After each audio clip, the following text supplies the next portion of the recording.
Assalamualaikum warahmatullahi wabarakatuh. Sahabat pecinta channel Cinta Tasbih dimanapun kalian berada, semoga senantiasa selalu dalam keberkahan dan lindungan Allah Subhanahu wa Ta'ala. Amin ya Rabbal 'Alamin. Viralnya video Gus Miftah di mana mengolok penjual es teh menuai banyak kritikan dari netizen, dan netizen pun ramai-ramai atau meminta Presiden Prabowo untuk mencopot sebagai utusan dari Presiden. Dari pihak Partai Gerindra pun mendesak Gus Miftah untuk segera meminta maaf kepada penjual es teh tersebut. Dan Presiden Prabowo Subianto pun sangat mencintai kepada rakyat kecil, terutama kepada pedagang kaki lima, para petani, dan rakyat-rakyat kecil yang berjuang untuk mati-matian menafkahi kebutuhan keluarganya. Lantas, bagaimanakah tanggapan dari netizen? Marilah kita simak video berikut ini. Ginjal pun ikut-ikutan rusak nonton dia. Sekali nengok si Puji ya kan, kesem-sem ketawa cengingisan sampai kering gigi. Tiba-tiba nonton bapak yang jual es teh manis itu, nangis ya kan, nangis sedih kali. Sedih kali. Lama-lama kayak orang gila nih waktu TikTok ini, nggak tahu lah. Ya Allah Pak. Kalian mungkin udah lihat video bapak-bapak penjual es teh yang dibecandain dengan sebutan yang menurut saya kurang pantas untuk ya katakanlah apa ya, mungkin orang bilang pemuka agama atau menurut saya kurang pantas. Itu yang pertama. Yang kedua, kalau kalian perhatikan raut bapaknya itu, ada satu video yang dimana pas disorot raut bapaknya itu kayak bapaknya itu nahan, sebenarnya sedih gitu. Serius itu tapi nggak bisa ngomong apa-apa kan, bapaknya di bawah panggung lagi juga, nggak mungkin bapaknya nangis di situ, nggak mungkin. Sedih pasti, serius. Kalau kalian perhatikan wajahnya itu pasti sedih. Dan yang kedua, yang ketiga, kalian perhatikan orang-orang di kanan kirinya tertawa seolah-olah kayak bercanda seperti itu pantas, padahal nggak pantas sama sekali. Serius. Sayang sekali ya. Bayangkan ketika ada seorang ayah, seorang kepala rumah tangga yang bilang ke keluarganya, bilang ke anak-anaknya, "Dek, ayah pergi dulu ya, ayah cari uang dulu." Bapaknya pergi keluar, cari uang, jual es teh, ya kan. Begitu sampai ke suatu acara, jual es teh, niat untuk mendapatkan uang, mencari rezeki, sampai ke suatu tempat dan seperti bapak ini kasusnya. Serius, sedih banget. Kalian nggak bisa bayangin tuh betapa sedihnya yang dirasain sama bapak. Jujur, pertama kali lihat video itu nangis saya. Serius. Istilahnya satu laki-laki tersakiti semua merasakan. Memang nggak enaknya jadi orang miskin begitu. Karena saya sampai saat ini juga bukan orang kaya. Saya merasa orang susah juga. Dan memang direndahkan sesakit itu. Cuman kita nggak bisa ngomong apa-apa. Kita cuma bisa nangis walaupun dalam hati. Serius. Mungkin kalian ada yang punya isi hati yang sama kayak saya. Maksudnya kayak sakit juga gitu, ngerasain sakit bapaknya itu. Saya nggak bisa ngomong apa-apa sih udah. Bolehkah berdagang saat tablik akbar? Boleh. Kalau tak boleh, mana boleh kakak dijual es, ya kak? Boleh, mainkan kak terus. Tambah lagi. Berapa harga esnya satu kak? 5.000. 1, 2, 3. Kakak pilih siapa yang kakak mau kasih. Bayar dari sini.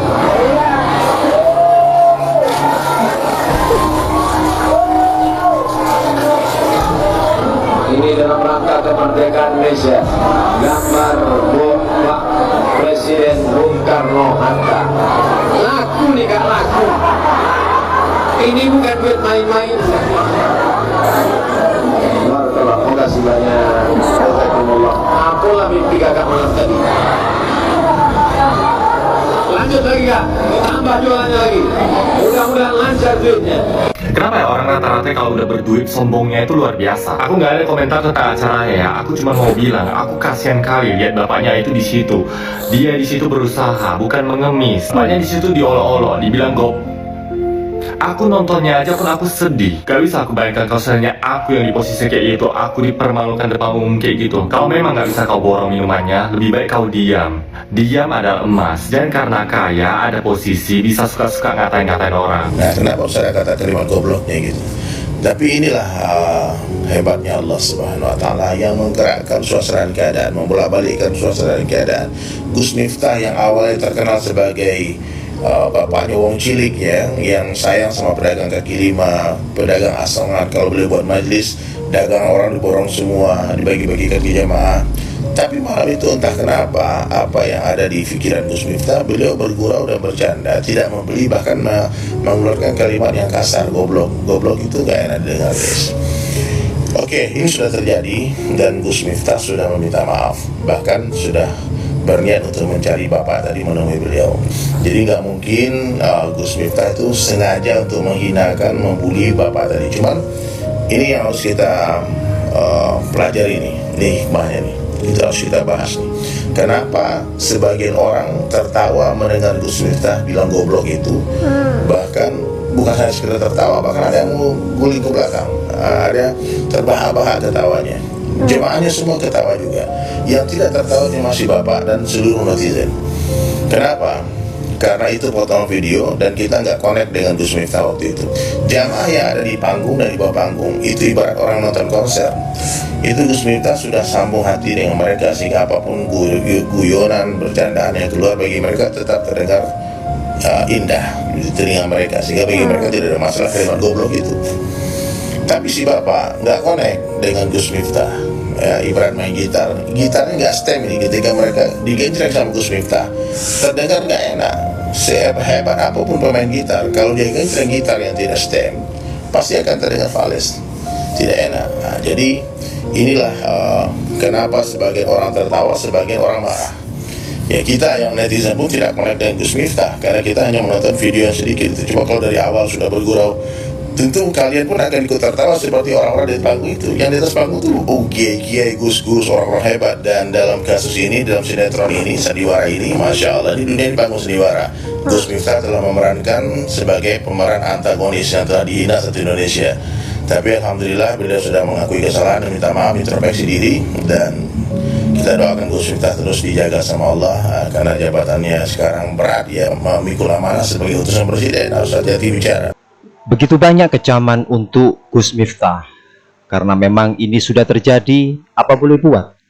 Namun alangkah baiknya ini menjadikan suatu pembelajaran buat kita semuanya, terutama terhadap orang-orang yang dianggap sebagai tokoh, ditokohkan oleh masyarakat, untuk terus berhati-hati dalam mengucapkan hal, menyampaikan sesuatu terhadap umat, agar umat tidak merasa tersinggung ataupun tersakiti. La tahtaqir man dunaka falikulli syai'in maziyah. Jangan menghina orang yang berada di bawahmu, karena setiap orang itu ada kelebihannya. Ya. Hari-hari ini kita melihat sebuah video viral ya, di mana Gus Miftah ketika ada seorang penjual minuman ya, minta diborong minumannya di acara pengajian, lalu dia mengucapkan kalimat goblok ya kepada penjual itu. Subhanallah, saya kira kalimat ini tidak pantas dikatakan oleh seseorang yang mengaku Gus. Gus itu kan anak kiai, dan kiai itu seseorang disebut kiai karena akhlaknya. Ya. Nah, salah satu tanda orang yang berakhlak mulia adalah dilihat dari lisannya, Betul. dilihat dari kata-katanya. Ingat, salamatul insan fi hifzil lisan. Selamatnya manusia dalam menjaga lisannya. Ingat, al-kalamu yanfudhu ma la yanfudhul ibar. Perkataan itu bisa menembus apa yang tidak bisa ditembus oleh jarum. Bayangkan coba, Kalau yang jual minuman itu orang tua kita, lalu digoblokkan di hadapan jamaah, betapa sakitnya kita. Ya, maka saya berharap kepada Gus Miftah agar meminta maaf kepada bapak tersebut. Ya, kenapa? Ini benar-benar menyakitkan. Ya, ingat, lisan itu adalah seperti moncong teko. Hati itu isinya. Kalau hati kotor, yang keluar adalah kata-kata yang kotor. Kalau hati bersih, yang keluar adalah kata-kata yang bersih. Ingat, ya, mulutmu harimaumu. Fakir qabla an ta'zim. Berpikir kita sebelum berucap. Sengaja Allah ciptakan lisan itu di bawah akal, supaya kita tuh apa? Supaya kita tuh mikir dulu baru ngomong. Saya itu yang bukan siapa-siapanya, Pak. Saya lihat video itu nangis ya. Orang boleh nafkah. Ibaratnya orang miskin yang mau berjuang, kok dilecehkan kayak gitu kan? Naudzubillah itu. Nah sekarang mubalik modalnya kok seperti itu. Gak tahu nyantri, gak tahu sekolah, gak tenanan itu lagi ngaji, modal pinter ngomong kan ya. Terus branding media itu, tim medianya itu yang luar biasa itu. Akhirnya dianggap Gus, dianggap Kiai Haji, terus jadi utusan khusus presiden bab toleransi. Oh, dia sendiri gak punya toleransi kok. Ngajarin orang toleransi itu beribun. Itu Pak Prabowo salah milih. Sabar. Saya sangat hormat sama pedagang kaki lima, sama tukang ojol, sama tukang bakso, sama petani, sama buruh tani, sama pekerja harian, sama buruh di pelabuhan, sama nelayan yang nyawanya dipertaruhkan untuk cari makan untuk istri dan anaknya. Si pedagang kaki lima tiap hari keluar, dia dorong itu keringat fisik mencari makan untuk anak dan istrinya. Itu yang kita hormati. Mereka mulia, mereka jujur, mereka halal. Sahabat pecinta channel Cinta Tasbih yang dirahmati Allah Subhanahu wa Ta'ala, itulah kecaman ataupun tanggapan yang disampaikan oleh para netizen dari kalangan bawah sampai kalangan atas, bahkan dari presiden pun memberikan tanggapan yang sangat serius terhadap ucapan yang dilakukan oleh Gus Miftah. Ini menjadikan suatu pembelajaran buat kita semuanya, bahwasannya menjaga lesan kita, menjaga ucapan kita, itu adalah hal yang terbaik.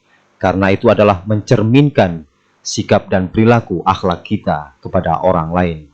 Namun, jadikan semuanya ini menjadikan hal yang positif agar kita terus belajar untuk mengkaji, mengkoreksi diri kita sendiri, supaya tidak sampai menjadikan orang lain itu tersakiti dengan kata-kata kita.